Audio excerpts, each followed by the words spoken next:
And we are live. How about that? Well, welcome to the second installment of the channel CEO interview series. I'm with Reinier Moquete. Did I say that properly? Close enough. Close enough. We were rehearsing this backstage, so yeah, there's a lot of pressure. I was going to try a fancy pronunciation, but I figured I'd embarrass myself, and so here we are. But thanks for joining me today, nevertheless. Yeah, no, thanks for having me, Kevin. Yeah. It's interesting because my name, I pronounce it in Spanish, but it's a Dutch name, and then my last name is French. Huh. I imagine we're gonna explore that. We're gonna I'm explore a the walking United Nations. yeah. We're gonna dive deep into that. Figure out There you go. this background here. But thanks for joining me. This is I mentioned this is the second installment, and we've got a great series lined up. I think we're booked up through actually almost Q1 of next year with these installments of the channel CEO. So I'm thrilled to have you on. So we're gonna jump right in. Let me pull up some of my hard hitting questions here. So kind of gave a little primer about who you are, but why don't you just start by giving us a who you are? Tell us a bit about yourself and where you're from, and let's jump in from there. Yeah, sure. So my name is Reinier Moquete. I'm the CEO and founder for cyberwarrior.com. I'm based in Massachusetts. I spend my time between Massachusetts and different parts of traveling across Latin America. And happy to be here, excited to see everything that you've done in the cybersecurity space, and look forward to getting to know the program a little bit more and seeing how we can contribute to it. Good deal. Good deal. So we're gonna we're gonna kind of dive deep. We're gonna do a little bit different spin on these typical interview series. So all right, let's take me back to your young self. So where did you grow up? I grew up in Dominican Republic. So I was born in New York City. I spent my childhood going back and forth between New York, Dominican Republic. And, it gave me a pretty interesting perspective, both from that of an entrepreneur, but at the same time, an immigrant family in New York City, and at the same time, a lower middle class family in Dominican Republic. So I had a lot of different perspectives in my day to day as a child, and that's informed a lot of who I am today as an adult. Good deal. Good deal. So you're born in New York. I guess was it constant back and forth to Dominican or Constant. I went constant? through more than a dozen schools, K through 12. Wow. Wow. Yeah, I was absolutely insane. Is that family kind of obviously family ties back and forth, but what was prompting the going back and forth so much? To be candid, my mom was trying to balance a marriage in Dominican Republic while trying to look for opportunity for our family here in the States. So she would come, work, save as much money as possible, move back.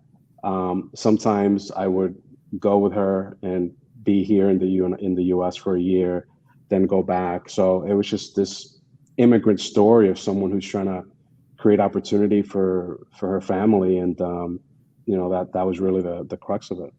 Wow. So you're in Massachusetts now. So do you identify as a New Yorker, or is it a conflict living in Massachusetts, or is it Dominican first, or which one is it? Well, I've been here for 22 years, so I don't boo the Red Sox anymore, Okay. unless they're playing the Yankees. So, Okay. All right. Now your true colors are coming out. There we go. I appreciate that. All right. Cool. Very cool.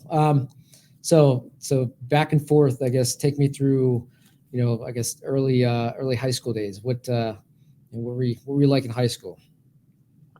honestly, man, I was a troublemaker. I was always getting into trouble. And it was one of those things where, trying to find myself as a kid. I always had an entrepreneurial bug.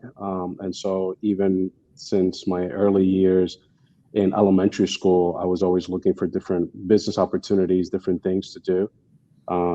My first business was at 6 years old. I was selling uh, uses of my video game. I had a little video game that my mom had bought me, and I would let kids from the neighborhood play for 25 cents.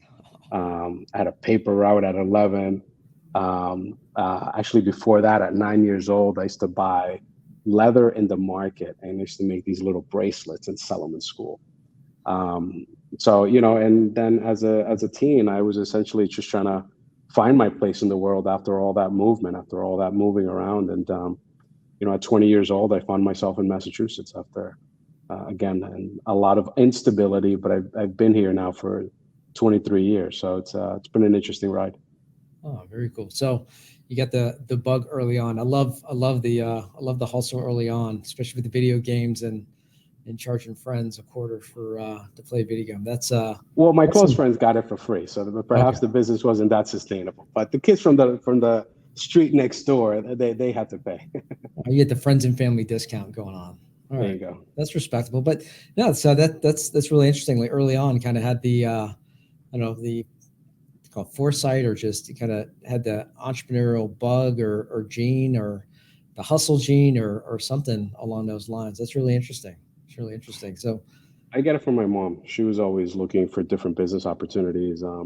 She would go to New York. She'd buy, 10 suitcases worth of clothing. She'd bring it to Dominican Republic, and she'd set up a boutique in the porch. Um, so it was constant.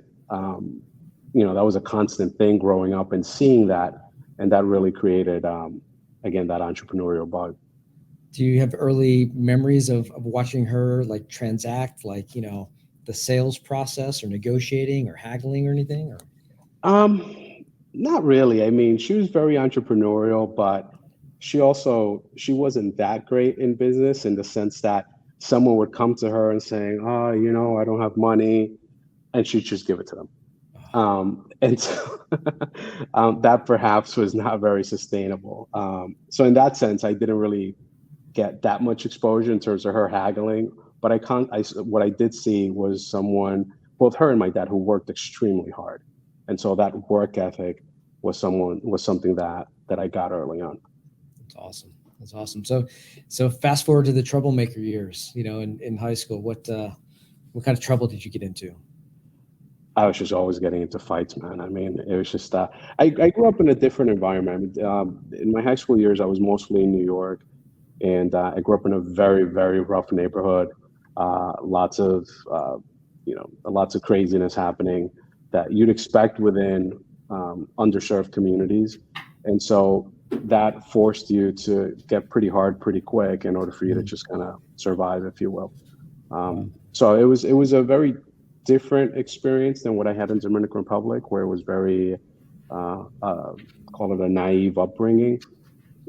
Growing up in Washington Heights, you had to, in the part of New York City that I'm from, you had to grow up pretty darn quick, and so it was a different, very different environment in high school than it was uh, in elementary and middle school.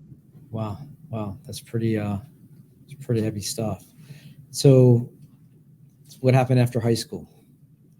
I moved to Massachusetts. I was looking for an opportunity. I was looking for an opportunity to do something with my life, and it just wasn't happening in New York City. And so I I got on a bus, had a little uh, had a little note with an address of where I was going. It was my mother's cousin here in Boston, and $200, two backpacks, a suitcase. That was September of 1999, and that's how I showed up to Massachusetts. Holy cow. What was that? Was there, you know, by distance, right? New York and Massachusetts, a couple hundred miles, but was there a cultural difference? Was there, what was noticeably different between, New York and Boston? I moved to Dorchester, and so I mean, number one, the buildings, right? Like the architecture of it, that was pretty a culture shock, if you will. Um, and I think that it wasn't that much the difference in the environments because when I moved to Dorchester, it was a fairly hectic environment as well. But I think that what was different was me. I just wanted to do something different with my life, and I just put my head down and I focused. So I think at that point it was really me deciding that I wanted something else, and then having the discipline to follow through on that. Awesome. So you get to Boston, kind of a new focus. I mean, what, what ended up happening next? I mean, what changed, I guess, when you got up there? Well, I mean, candidly, the moment I got here, it was really trying to improve my life. And so I got here in September. Within a month or so, I was working. When I first started working, the first job that I could get was actually in a factory. And I told someone that I knew how to use a computer, which not really, I barely know how to use a computer. But still, it got me the job. And so, I was like doing these things. But within like a couple of weeks later, I got another job at a small telecom company doing customer service. And it was through a staffing agency. And I remember the lady at the staffing agency saying, "Well, how much money are you looking for?" And I'm thinking in the back of my mind, well, let me highball her and see what she said. And I said, $9 an hour. And she sits back. She's like, "Oh, no, no, no." And I'm ready to tell her I'll take 6, right? And keep in mind, the staffing agency makes money. The more I made, the more they made. She's like, "No, no, we're going to get you at least $13, $14 an hour." And my eyes opened up like this. It far exceeded my expectations at the time. Looking back on that, it's pretty funny how things change. So anyway, so that was my first real entry into the IT space. I worked at a telecom company, answering people's questions on their phone bills and things like that. But I worked really hard. I used to show up at the call center at 8 in the morning. I used to leave at 8 p.m. when it would shut down. And so I would take every single hour shift that was available. But then I would also learn from others, right? And there was a technical support group. And by coincidence, my cubicle was next to someone who was a technical support rep. And so I would listen, and I would ask questions. And, within a year, I was a technical support rep. A year after that, I was a supervisor for the technical support group. By the time I moved here at 20, by the time I was 23, I had 45 people working for me. And so I think that, yes, I had a lot of adversity to get to where I am, but at the same time, it's really about hard work. My story is no different than anyone else's. I'm sure you had tons of adversity coming up in your own way, and we all do. And I think that one of the things that's important to realize is that it's really up to us to decide what we want for ourselves and for our families. And I mentioned the family piece because, from the culture that I come from, family is key. Family is everything. And so when you're thinking about why you're going to work hard, you're doing it not just for yourself, but you're doing it for everyone around you. Because if you make it, they're going to make it. Oh, I love that. It's just you succeed, everyone else succeeds. You kind of elevate everyone around you. That's beautiful. I love it. What's interesting, and I don't want to jump ahead too much, but it's interesting if you go through your LinkedIn background and you just see how much you do from an advisory standpoint and just giving back standpoint. I think it's another really interesting theme I want to pull on here in a moment, but we'll kind of build up to that. So take me through. So, kind of 20, 24, and then, see you had Pace University and you've done stuff with Dartmouth and Stanford. Take me through kind of the kind of formative education years and what's that all about? What did you learn and what did you take away from all those years? To be candid, I just wanted to get through school. I knew that I needed a degree, at least where I was coming from, and the time that we were in the world. I needed a degree. Today, there's such a thing as you being able to get a job without a degree, and what you really need is certifications, particularly in cybersecurity, the world that I'm in. But back then, without a college degree, it just was not going to happen for me. And so I used to work 60, 70 hours a week, and I used to go to school full time. I used to go to school Monday through Thursday, 6 p.m. to 9 p.m., and then Saturdays, 9 to 1. And I did that for 4 years. And so I went to a community college. I went to Bunker Hill Community College. From Bunker Hill, I went to UMass Boston. And it's interesting because when I graduated Bunker Hill, I got a full scholarship to go to Northeastern, very well-known school here in Massachusetts, great school. but I felt embarrassed to ask anyone what the different programs were. And although I had a full boat, I didn't understand the curriculum. I didn't understand the career options that I had. And I remember looking at this program that they had, electrical engineering, computer science, but I'd never heard of an electrical engineer, and I didn't know what that was. And so I'm like, the closest thing I knew was an electrician. And in Dominican Republic, electricians are like, they're fixing ceiling fans and air conditioners. I'm like, damn, I'm gonna go to school all this time so I can fix ceiling fans and air. I'm like, I'm not gonna do that. And I passed up on it. But again, it was not having guidance, and so that's the reason why I do all the give back work that I do. Because if I would have had the right mentorship, I would have been a lot further in my career. And so, yes, I've done leadership development programs at Talk, at Stanford, MIT, different things. But these are very tailored programs to entrepreneurs, particularly entrepreneurs of color that they're trying to help, and they're geared towards helping you scale your business.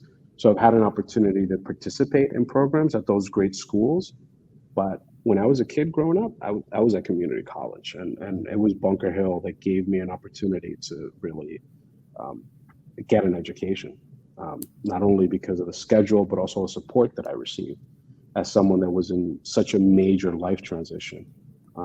So if I were to take off my hats to anybody, then I would start there. Wow. So you saw my visual excitement when you mentioned Bunker Hill Community College, because I too had a brief stint at Bunker Hill Community College. Hmm. Yeah, way Must back in the day. Yeah, what year Yeah, was that in? I was 1995, something like Okay. that. Okay. Yeah, Okay. I'd moved up to just up the hill right there in Charlestown. Okay. Uh, and there were townies and out of townies, and they made sure to let us know that we were out of townies. And Rightly so. yeah, and so I did a couple courses there, and Northeastern actually was where I wanted to go, but circumstances had me move back to Maryland. I went to community college in Maryland and ended up Mm. getting into the University of Maryland. But yeah, so you said Bunker Hill. I hadn't heard Bunker Hill in quite some time, so very cool to hear the old Bunker Hill Community College. Awesome, very cool. Cool. So you had this really interesting matriculation, right? And it's that's amazing that there are entrepreneurship courses and programs and groups that help all types of entrepreneurs, female entrepreneurs, minority entrepreneurs, but you've gone through many of them, right? Mhm. And I think that's really interesting that you've levered a lot of those resources. And again, one of the really interesting arcs I think you see, kind of just at least going through your LinkedIn profile, is that yeah, you've levered those organizations, and you do a lot in giving back and providing something similar as well. We'll get there in a second, but I want to hear how you got to cyberwarrior.com. I want to hear, tell me about that progression. So you've got the schooling, and then obviously you're sounds like a born entrepreneur, but what led you down this path of cyberwarrior.com, and then just cybersecurity in general, maybe? Sure, sure. Um, Cyber Warrior brings together a lot of what I've done throughout my life, both in terms of giving back and philanthropy, as well as what I've done in business. I went off on my own as an entrepreneur in 2012, so it's been over a decade now that I put up a shingle and decided to create a business and have all my eggs in that entrepreneurial basket, right? Where, as you know, as an entrepreneur, if you're not driving revenue, you're not selling, your family's not eating. So it's challenging. I started this business, and the first business I started in 2012 as a systems integrator, with the goal of helping clients do cloud projects. Essentially, at that point, I had come from another large value-added reseller systems integrator, and I was doing a lot of work with VMware. And so when I started that business, is with the goal of helping people move towards cloud computing. At the same time, I started yet another business with a group of folks geared towards cybersecurity, physical security, emergency management. We were trying to do these different things. Eventually, I decided that that relationship didn't make sense, and that I was just going to continue off on my own. And so that business evolved. I did a whole bunch of different entrepreneurial journeys over the years, some successful, others not. But I lacked focus. I had way too many things going on, too many different business, too many different ideas. And that's a common thing for us entrepreneurs. We tend to chase the shiny penny.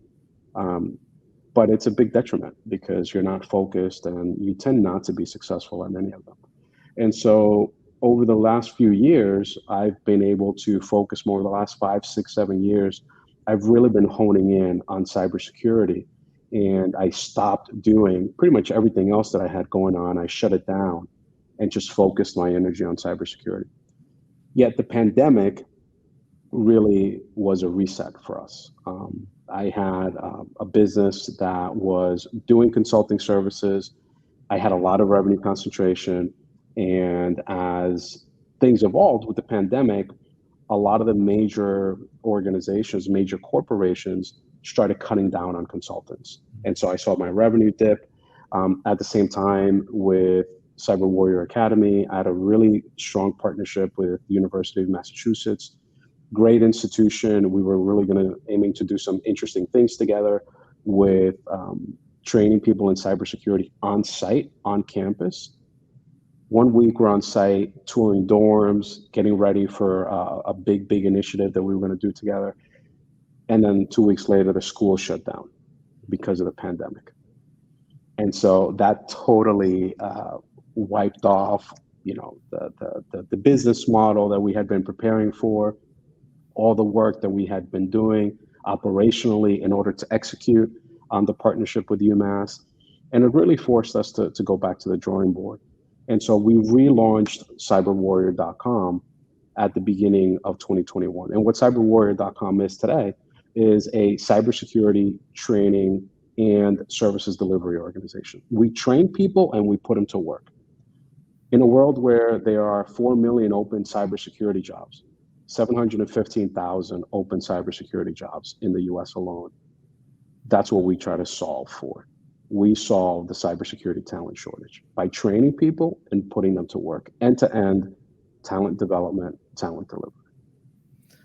So it's fascinating. You hear a lot of stories, a lot of similar stories, and some that don't turn out quite as well. So that 2 weeks into COVID and the lockdown, you had some folks that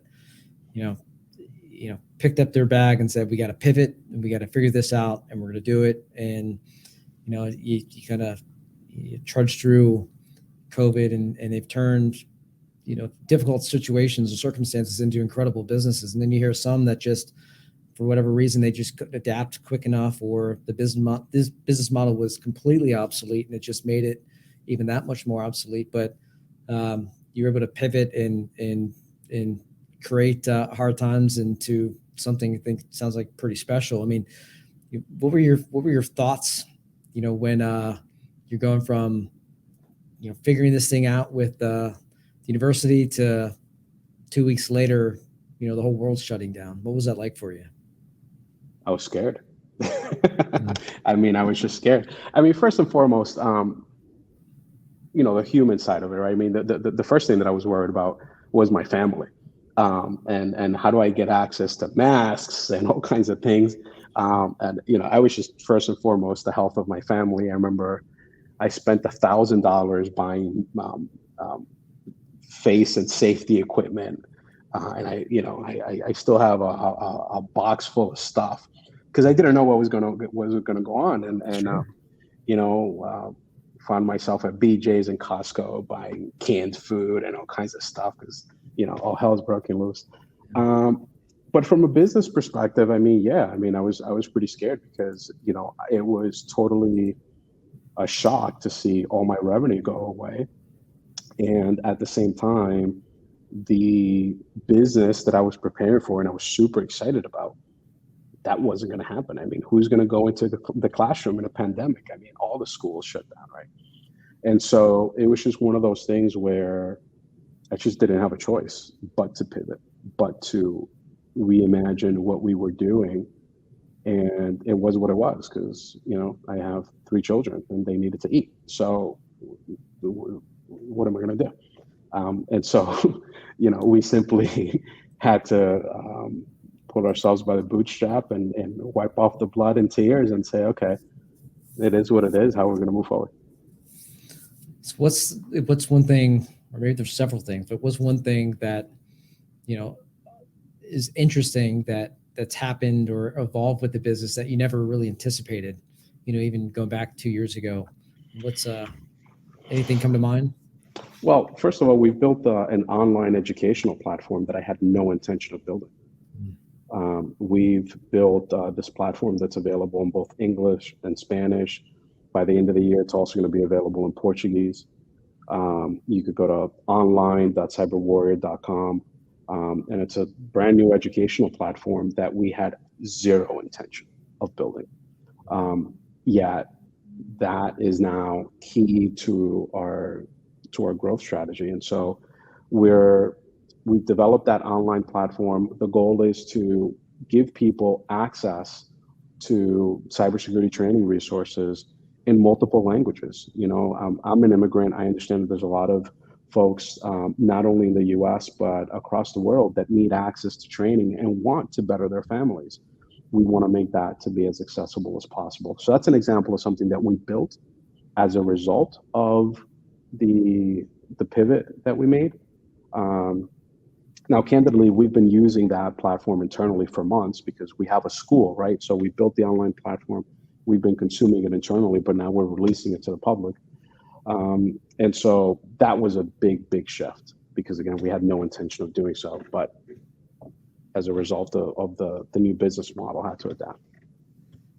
So along those lines, you guys are providing obviously tremendously valuable education. To your point, the volume of just jobs that are out there that are open, that are unfilled, and the need moving forward is massive, right? Not just to fill these jobs, but just to keep up and just stay protected. I mean, what are your thoughts? I always talk about this concept, and it's getting better, but there's a maturity curve maturity curve in the MSP space, in a broader kind of IT service provider space, where you've got a significant percentage of the market that's still in that immature, and mature, maybe to a maturing side of the marketplace, and you've got some that are mature, and then you got some that really, really get it.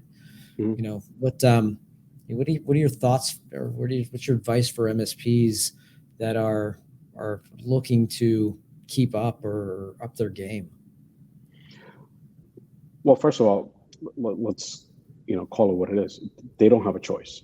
Mm-hmm. I think it's important to understand that if you are an MSP and you are not adding cybersecurity to your portfolio, you're not going to be around for much longer, because what's going to happen is that the next guy is going to come in and they're going to start offering those services to your accounts, and they're eventually going to erode your MRR, right?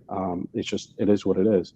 In our case, what we're doing is that we're making available the talent pool that we have, right? We're training people all over the globe, and we're building an MSP wholesale model, if you will, where we're not providing services directly, but rather empowering MSPs and MSSPs to get access to the workforce and talent that they need. And so if you're an MSP and you're trying to build that up, then great. Maybe we give you an FTE, or maybe a fraction of an FTE for you to be able to deliver those services. I think that first of all, understanding the risks that are out there is key, and then partnering with not only the folks like us that have the human capital, but there's a lot of technology solutions that enable you to string together different cloud offerings in order for you to strengthen the security posture of your customer base. And I think that talking to small businesses about digital transformation and the impact that cloud can have and automation can have, and how security is almost like having guardrails on the train. If those guardrails are well built, that train is going to be able to go faster. So I think that MSPs need to understand that and then need to be able to communicate that properly to small businesses. Yeah, totally agree. I mean, you're so spot on, and you couldn't have timed the market any better. I mean, it's just obviously it's been a lingering problem or lagging problem for years, but it's an absolute, it's an imperative these days to the way you put it. I mean, it's just well timed. If you could look forward 5 years from now, what does cyberwarrior.com look like? Cyber Warrior is 5 years from now is the #1 cybersecurity education, cybersecurity talent delivery platform on the globe. Wow. That's simple. Yeah. I like how simple and concise that is. I mean, that's awesome. The name Cyber Warrior, how'd you come up with that? Well, I think that cybersecurity professionals are among the most underappreciated people out there. Folks tend not to understand how difficult it is to be a good cybersecurity professional and all the battle scars that you have. Not only do you have to understand all these different pieces of technology, but you're in a situation where you got to patch and address all these gaps. An attacker only needs to find one problem. And so there's so many scars, if you will, that us as cyber warriors have, that I think that the name just needed to do justice to the folks in the trenches. That's awesome. So we touched on it earlier, maybe a couple times, about your giving back and what you do. Any is a good way to kind of wrap this up, but any thoughts on giving back? I mean, what value has that brought to you, as a CEO, as a person, over the last couple of years? I don't work anymore, to be very candid. I absolutely love what I do. I am having so much fun. And the reason for that is because with every dollar that I make, I create $5 for society. We're helping people come up out of poverty with what we're doing. We view cybersecurity as an economic development opportunity for people that are underserved and that would otherwise not have access to the tech industry. And so we've engineered our business to be a catalyst for economic development for others. And in doing so, we have this satisfaction that comes from knowing that we're making a difference with everything that we do. And I think that many business owners have that same opportunities. I mean, take MSPs, for example. I mean, create an apprenticeship program, help people get into tech support, help them get their A+. And many a times you can structure things in collaboration with nonprofits in your region where you can take kids coming up out of high school, teach them things like, I don't know, structured cabling, teach them how to how to take a phone call and provide services. There's a lot of things that are happening in our day-to-day businesses that are great learning opportunities for others. Think about what those are within your organization. Partner with your favorite nonprofit, partner with your favorite career center, and create that window of opportunity within your organization to develop talent, grow talent, and it just changes your perspective on why you wake up every morning. That's awesome. I love it. Absolutely love it. So that's a great way to kind of wrap this up. Where can people find out more about you, about the company? Cyberwarrior.com. It's that easy. Cyberwarrior.com. It's that simple. Awesome. Well, look, I want to thank you for taking some time. You have just one hell of an impressive background, and glad to hear that we have the Bunker Hill Community College, ties in our backgrounds here. But yeah, I really thank you for taking some time and joining us, and look forward to watching you guys grow and do what you do. So thank you very much. Thanks for the opportunity, Kevin. Talk to you soon. You got it. All right, bye.